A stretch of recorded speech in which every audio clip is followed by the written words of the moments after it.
Hello everyone and welcome to another edition of Being Busy Sports Talk.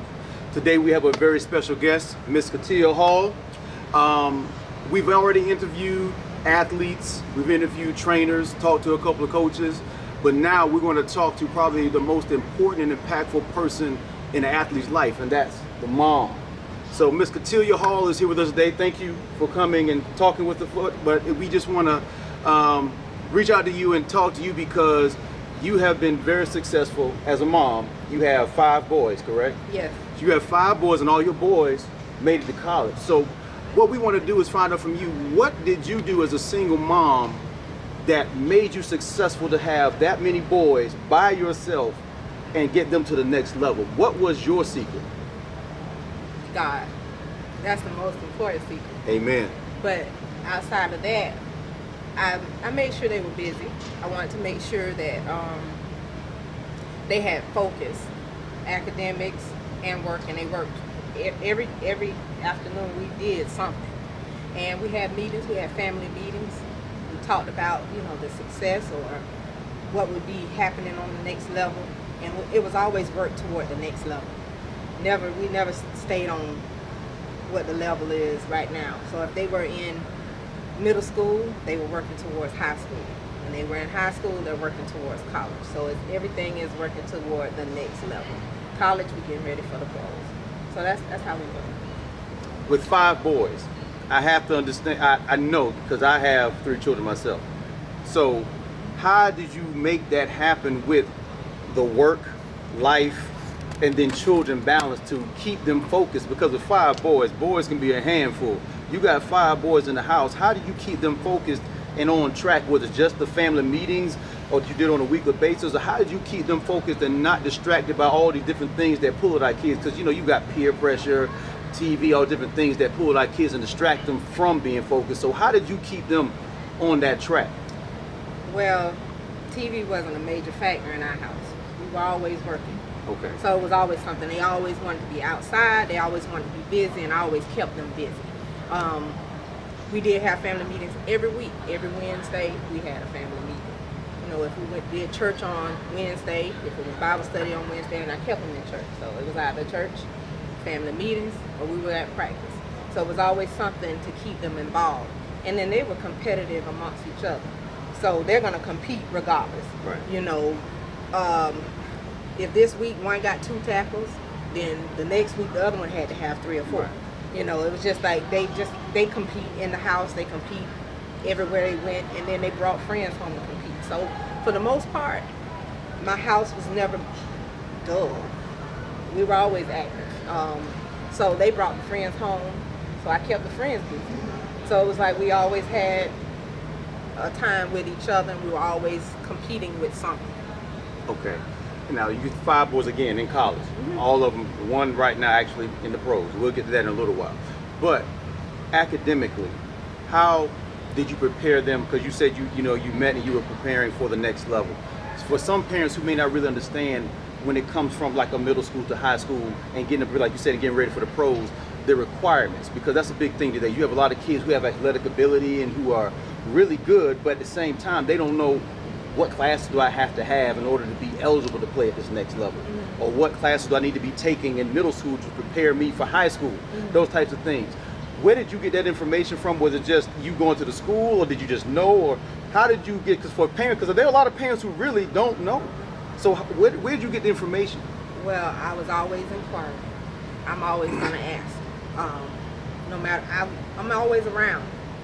Everywhere my kids went, I was there. They didn't go too much of anywhere where I wasn't there. I never missed a game, they'll tell you that. I was always on board with everything. So I'm always at the school, I'm at their meetings. When they went to school, when they were in elementary school, I went to work and I volunteered at the school. When after school we were at practice, I was at practice. Even when they were in high school, work was around practice. I'm going to come to the practice field and I'm going to see what's going on. We talk about it, we get home, we see what's going on. And it's not always that kids are going to stay on task. Right. There are times, we've had times where I had one child that the coach had to come to me and he said, hey, eligibility, we might have a problem. Mm-hmm. And that was his first year in high school, so he might have a problem. But it didn't take long for me to adjust that problem.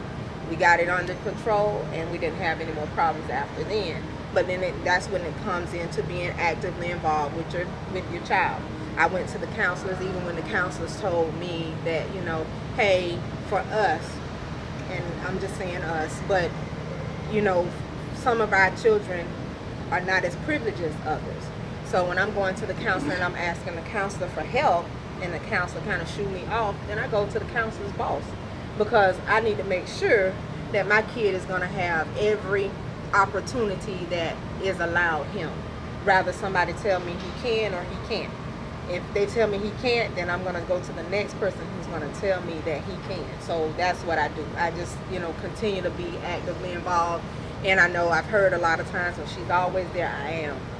I'm Right. always here, you know. And so even if you're not giving me what I want, I'm going to see what is the next thing that I need to do to move forward, or to help my child move forward. Because every child is different. Right. And you're going to have some extra work with each of them. So I just put my extra time in. I know what is one child's weakness is. I know what one child's strength Right. is, and I apply it as such. And that's a nugget that I want to harp in on. If folk tell you no, you don't accept no.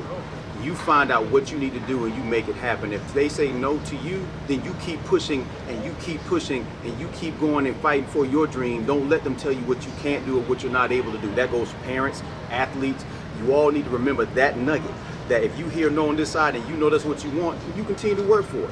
That's a very important thing I want to make sure that we key in on, because a lot of folk, they will take someone else's view of them and make it their own, and therefore say, well, this is all I can do, or I can't do that.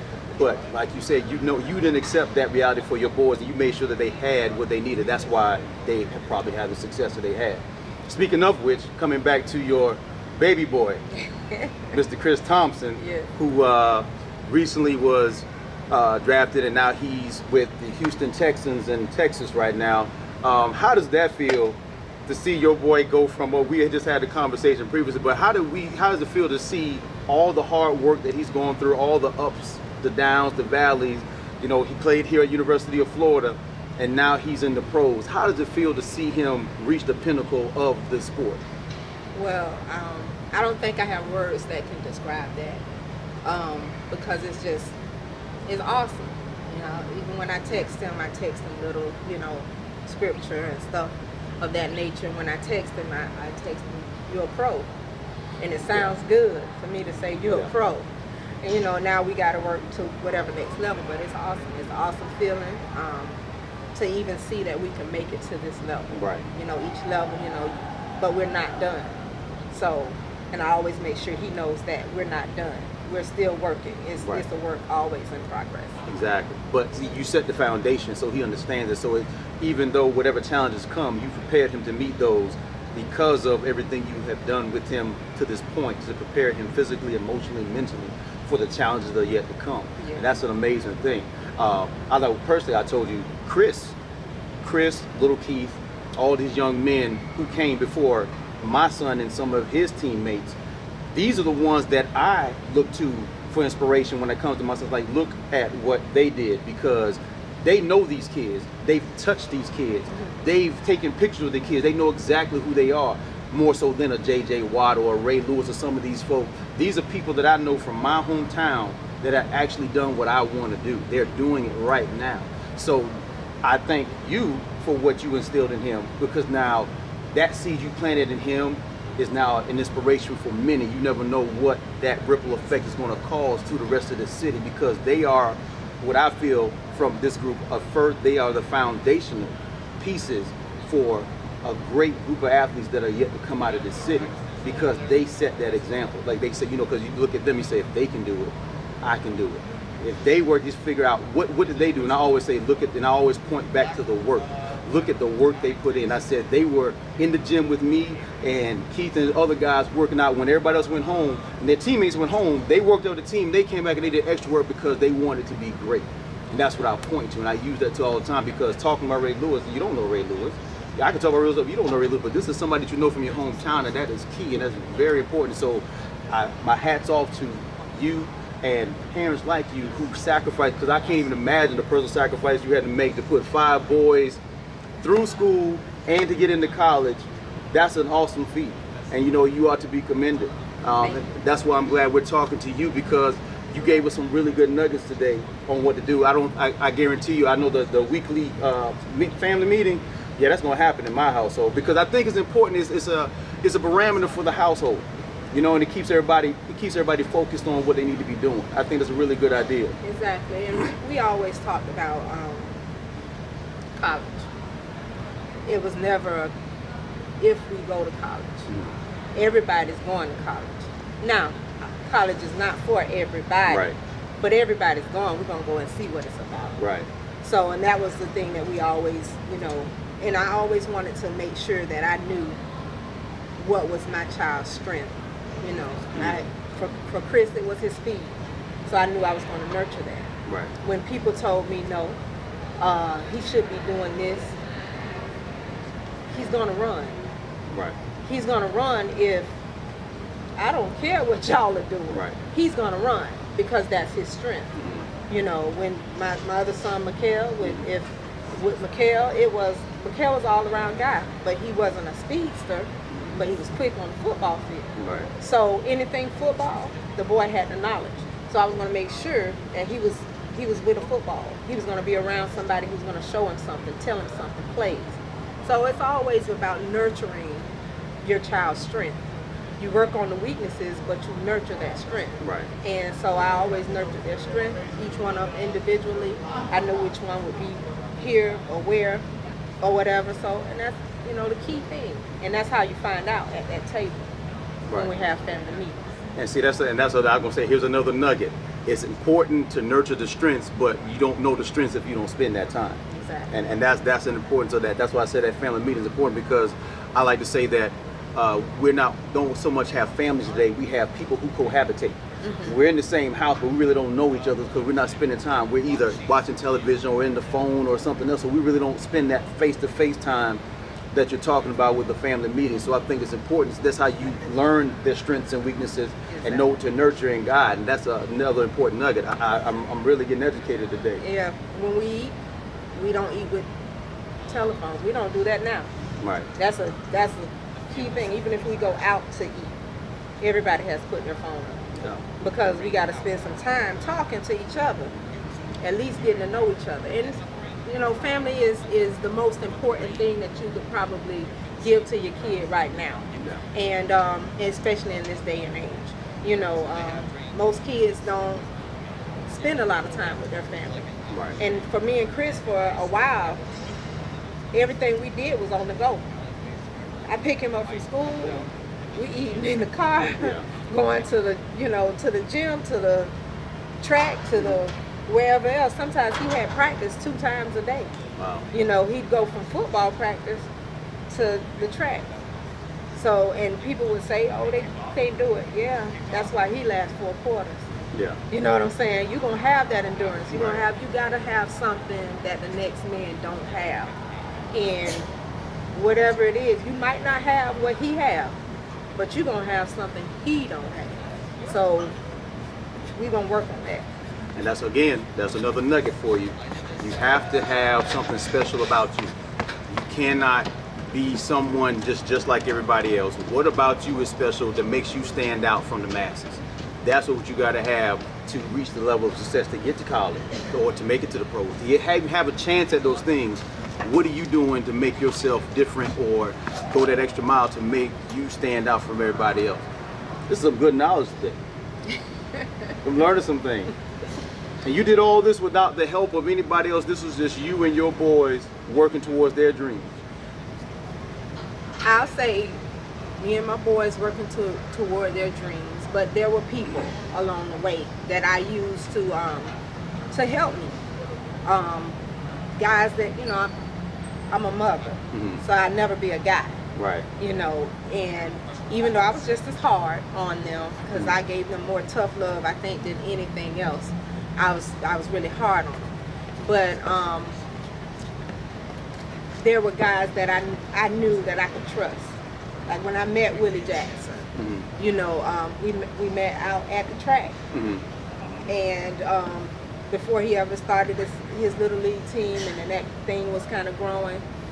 With my older boys, it was Troy Strappy and people of that nature who I knew, you know, and then Tyrone Baker, Right. you know, they pretty much, they you know, gave some insight to them. And there were things that I wanted them to know, that coming from a girl, you never played a down of football. Right.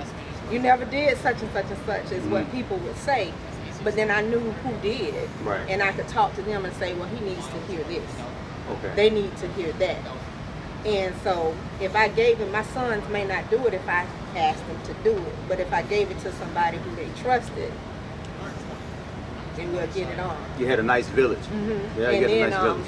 and with Chris, more so, I have a friend that I call on even now today. His name is Phil Strack. We've been, since we met when he was 7 years old, and Phil's been with us ever since. If it's something I don't know, Phil know. Right. And if Phil don't know, he gonna find out. That's awesome. It's awesome to have that great support system. I really do appreciate you coming out today. You gave us a lot of good insight as to what it takes to, especially we have a lot of single family homes. You know, you gave a lot of insight that not even just for the success of them getting to college, but just to build a strong family base.